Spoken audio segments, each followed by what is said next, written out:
Greetings, my name is I, Sir Broseph here, and today we are back with some more Choice of the Pirate by Alana Jolie Abbott. Definitely check this game out, it's a lot of fun.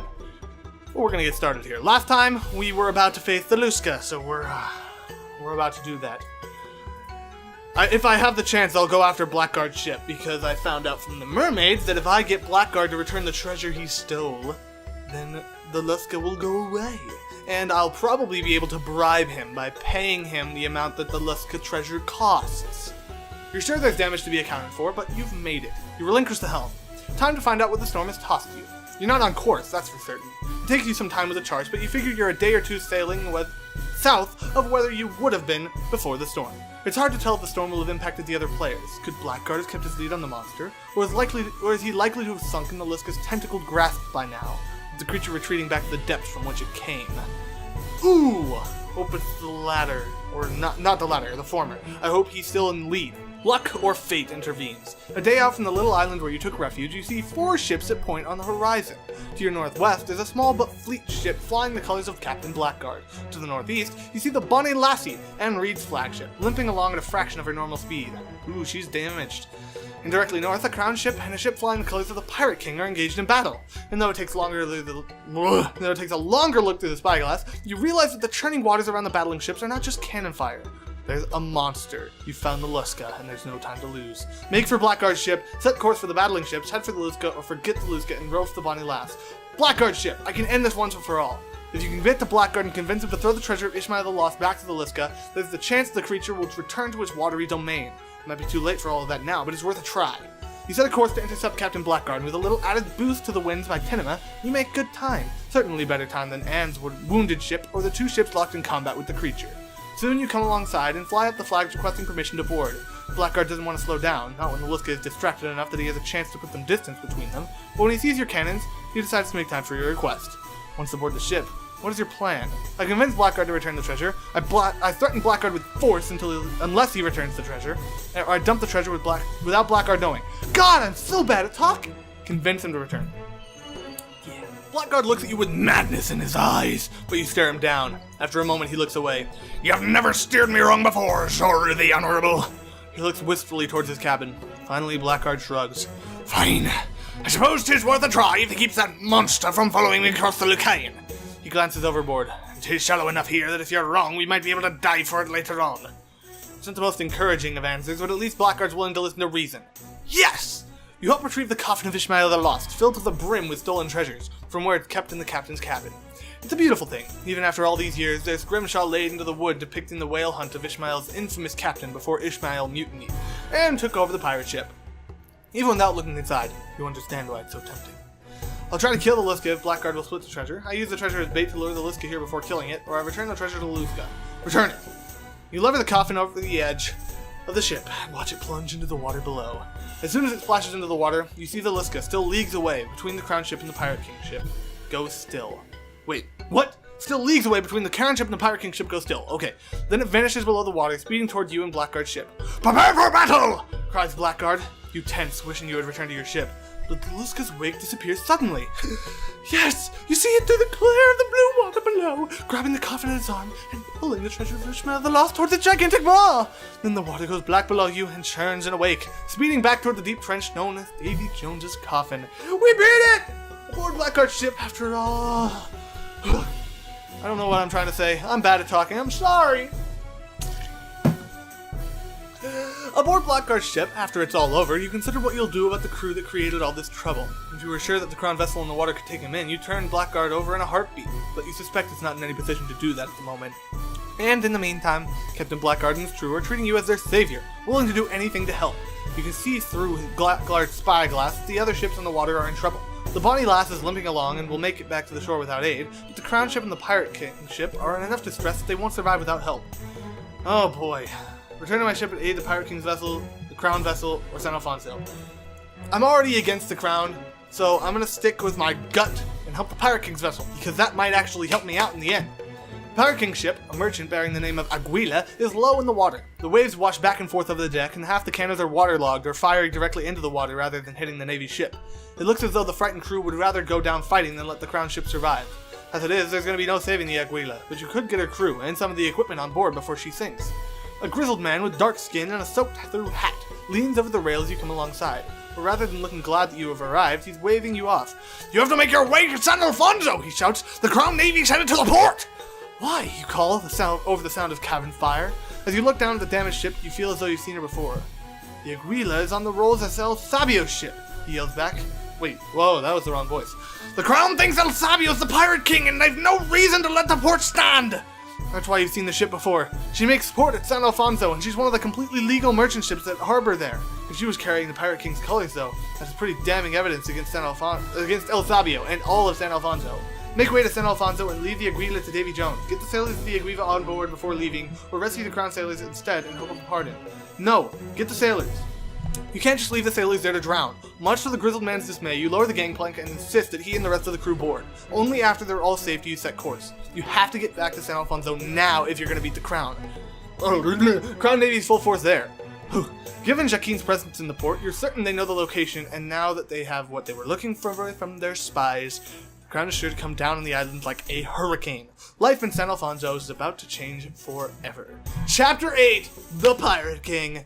Oh boy, this is exciting! I'm weird. You reach the harbor of San Alfonso before the news. It's only a matter of time before the Crown ships arrive, and your crew knows it. Order my crew to stay aboard the ship. Let the crew disembark, come what may. Send the ship around to the north side of the island to wait. Have Caesar organize an evacuation effort. With all your crew, Caesar has the coolest head. He's also the one you turn to when you need to make order out of chaos. He may not seem himself as a leader, but he's well trusted and well respected in San Alfonso. People will listen to him, and regardless of your feelings about the Crown and the Pirate King, you'd rather see the people of San Alfonso, particularly the citizens who live there, avoid the slaughter you're sure the Crown will bring.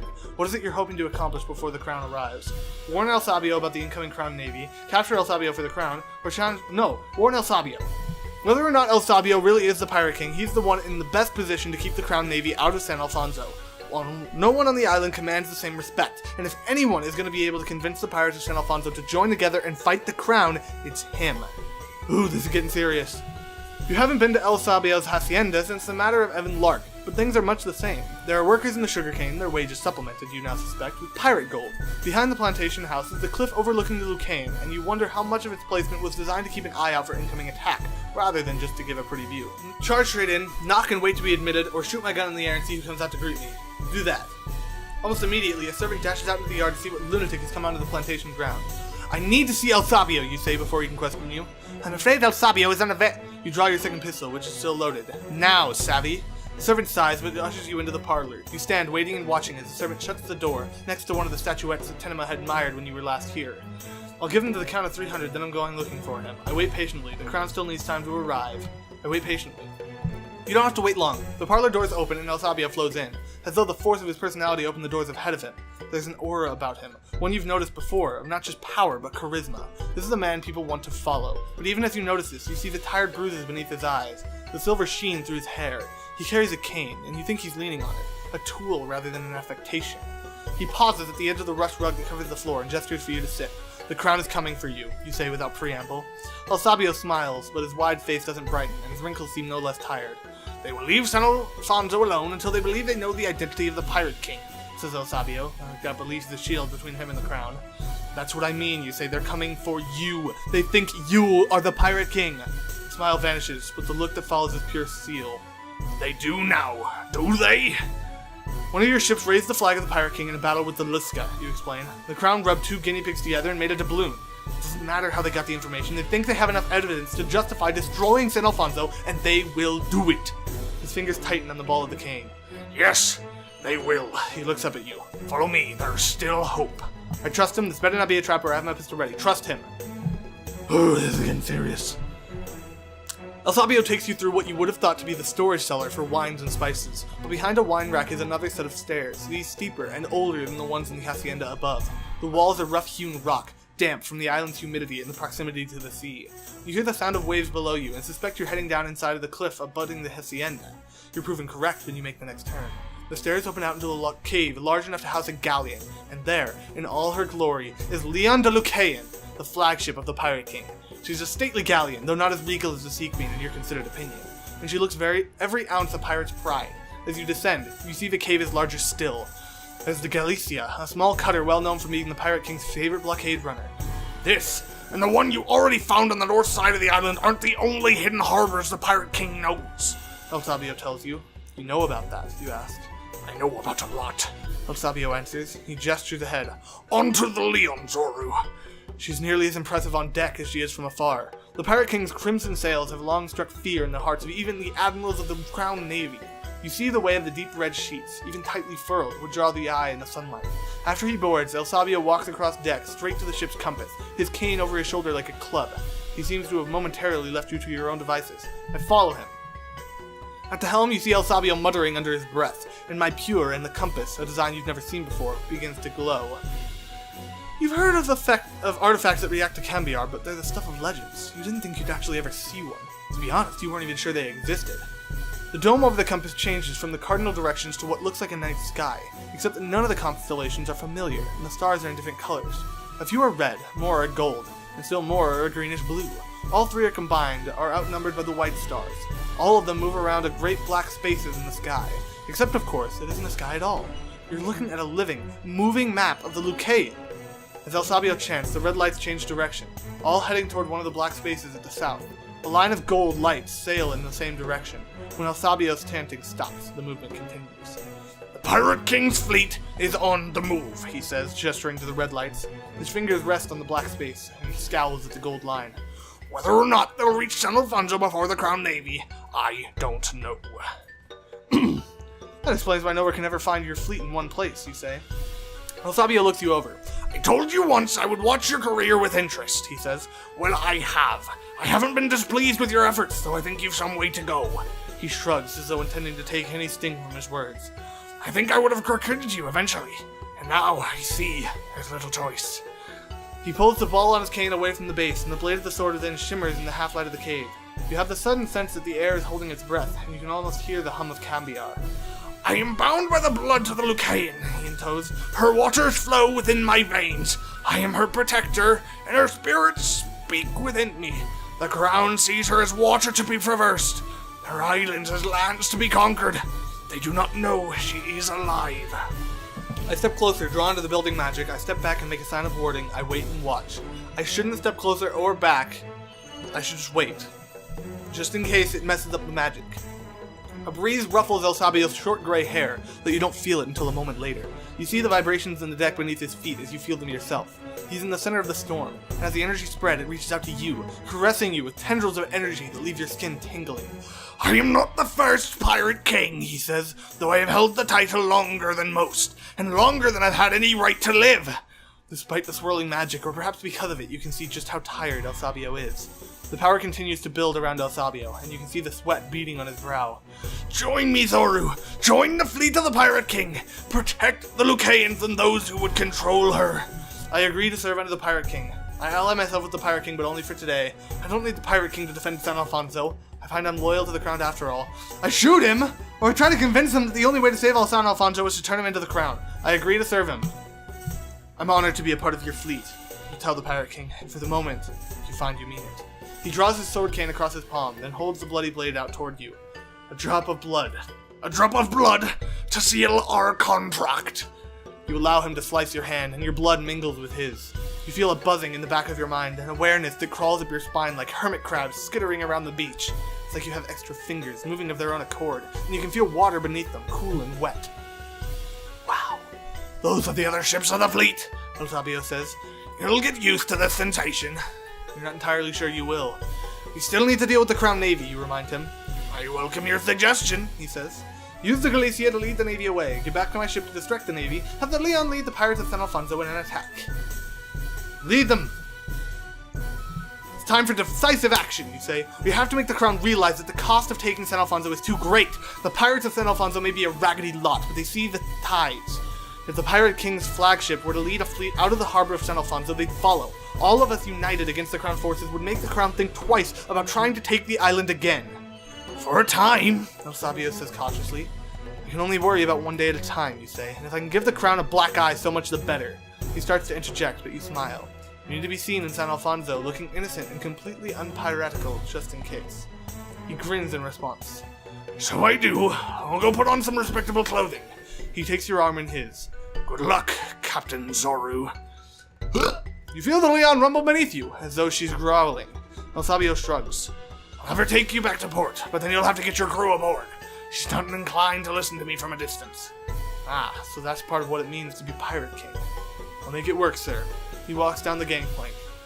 I have faith you will.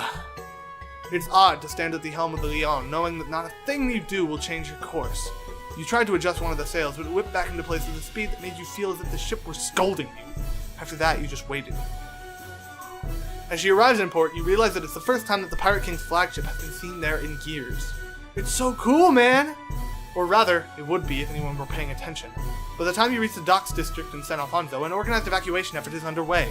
Caesar stands next to Carolina de la Playa, directing the efforts of citizens and pirates alike. It looks as though several of the pirate ships have already set off from port, likely not waiting to take passengers, but many are following the instructions of Capitan de Puerto. Though through the spyglass you notice some of the money changing hands as her aides count out passenger fares, and you suspect that's part of why everyone here seems to be cooperating so smoothly. Come on! Trying to make a profit out of this? Jerks! You see the librarian organizing another group of citizens, putting together supplies headed into the jungle. It's almost as if she's had a contingency plan for an interior evacuation for years. You see her looking over her evacuees and directing them almost as though she's organizing the pieces on a chessboard. They'll be in good hands if the city falls, though hopefully it won't come to that. Not if they listen to you. The Leon has a speaking trumpet, and you raise it to your lips. People of San Alfonso, you call out, and your voice booms across the port louder than by any rights it should. I give a rousing speech about loyalty and defending our home. The Pirate King wants to know who'd like to give the crown a black eye. I offer a reward to the ship that brings down the first crown vessel. A rousing speech. I'm honorable. And, I'm well respected, so... It's not the kind of speech that usually appeals to pirates, and you can tell it's not hitting your audience quite the way you'd like. Several of the fleeing ships continue right on fleeing, some shout in approval of your words. Others take up the cry of Leon! And the name of the Pirate King's vessel encourages them to join up. You have a fleet. It's not as big as the one you were hoping for, but you think it'll be enough. And so, after you get your crew aboard the Leon, you set a course for the Crown Navy. In the hours of sailing away from the port, you see your fleet grow. Other pirate ships hail fleeing vessels or passers-by. You think there are even a few fishing boats tagging along, crewed by islanders who have no use for the crown. Every ship helps. The point is to look impressive, shoot an overwhelming amount of cannon shot into the Navy, and convince them to retreat. Of course, it all looks good on paper. When you see just how many ships they've brought out, the reality sinks in. There are a lot of you. There are more ships of the Crown Navy, and they're better armed and better disciplined. They're not fighting for their homes. Let the pirates fire as they will. Hold fire until we're in range, and sail towards the Crown ships with no fear. Hold fire until we're in range. But though you've given the order to hold, the pirates are unused to taking orders from anyone. The Crown ships start firing as soon as you begin to close, and the pirate fleet fires back with abandon. You're not really close enough to create anything but smoke and confusion, but you're sure you'll get in a lucky hit. Load the heated shot, you say, even though it's a bit dangerous. Let's sink as many as we can. There are cheers from your crew, and you hear similar shouts from the other ships of the pirate fleet. But the truth is that you're outgunned and outmaneuvered, and unless something dramatic changes, this will be the last stand for the pirates of San Alfonso. Then the winds change. First a galleon, then a man of war, then a pair of brigs. Assorted cutters and sloops, support ships sail in the wake of the larger vessels. All of them are armed to the teeth, and all of them are flying the flag of the Pirate King! You stop running, and begin making the wide loop that will turn you around as the head of the gathering fleet. There's that old joke Anne Reed tells at the Lobo Negro, about the captain who asks for his brown pants. You're fairly certain that the Commodore leading this crown fleet is experiencing a similar sensation. It's a shame their uniform has white trousers. Oh... Okay, the battle doesn't last long, if only because the Crown ships realize they've been outmaneuvered. The cheers rise from the Pirate King's fleet, and soon the galleon sails alongside you, her captain, a native man in his 60s, with his crisscross scars from his forehead to his chin, who you suspect is the infamous Coama Suerte, hailing you for the news. And so, you explain what transpired with El Sabio. Suerte listens, and though his scarred face is hard to read, you can see he's already extended a captain's welcome to you in the fleet. Well done, he says easily, his voice echoing eerily among the ships. The pirates cheer for the savior of San Alfonso! He calls out, and the ships around him erupt in hoops and hollers, all of them to your benefit. When it quiets enough for you to hear him over the throng, he shouts new orders to you as a senior captain in the fleet. Make for San Alfonso, he says. They're sure to be celebrating in your honor. Meanwhile, the rest of us make for other ports. No need to reveal the strength of the fleet to the crown just yet. Once they regroup, they'll be hunting us down. You show your teeth. They'll be trying. He laughs. Oh, you'll do just fine, he says, giving you a short salute. He calls out to his crew to set course for Puerto Cabello. The captain of the man of war, who wears a bright yellow coat and hat, shouts to make way for Playa Roja, one of the brig captains, a woman in her 40s, whose first mate is a young man with remarkably similar features to hers. Oh, son, probably, calls out to head for Puerto de Oro, and the others call out their own headings, everyone dispersing to the ends of the Lucayan. but it's home port for you. You find that by the time you arrive, the Lobo Negro is already filled to bursting, and everyone wants to buy you a drink. You'd like to say you remembered every moment, but later it becomes a blur of color and heat and cheers, and all you can recall is the elation of success. San Alfonso, for the moment, is safe, and all that can be well is well. Dude, my fame rose to 84! That's awesome! That's amazing! Oh, jeez! I'm so happy with this, dude. That's awesome. Epilogue. Oh, it's over?